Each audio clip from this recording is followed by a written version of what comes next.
ሰባዎቹ አንሷሮች ከነቢዩ ዓለይሂ ሰላቱ ወሰላም ዘንድ ቃል ኪዳን ፈጽመው ሲወጡ ጣበት ነፍሱሁ ሰለላሁ ዐለይሂ ወሰለም ነፍሳቸው ደስ አላቸው። ነቢ ሰለላሁ ዐለይሂ ወሰለም መከታ ጋሻ አብሮ የሚቆም ሲገኝ አንድ ተልእኮ ላይ ትልቅ ደስታ ይሰጣል ለሰው ልጅ።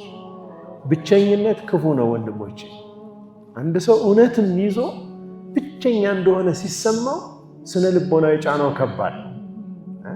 ስለዚህ ነቢዩ ሰለላሁ ዐለይሂ ወሰለም ጣበት ነፍሱ ወቀድ ጀዐለ አላሁ ለሁ መንዐተን ወቀውመን አህለ ሐርብን አለች እናታችን አለች። መንዐ ተከላካይ የሆኑ መከታ የሆኑ ህዝቦችን አላህ ደሳቸው አደረገላቸው። እነኚህ ህዝቦች አንሷሮቹ አህሉ ሐርብ ናቸው፣ የጦርነት ሰዎች ናቸው። እነሱም ያኔ ቃል ኪዳን ሲጋቡ ተናግረዋል። እኛ ካቢረን አን ካቢር ከትውልድ ትውልድ ከአያት ቅድመ አያቶቻችን ጀምሮ የተረከብነው ወይም የወረስነው ጀግንነት አለን ብለዋል።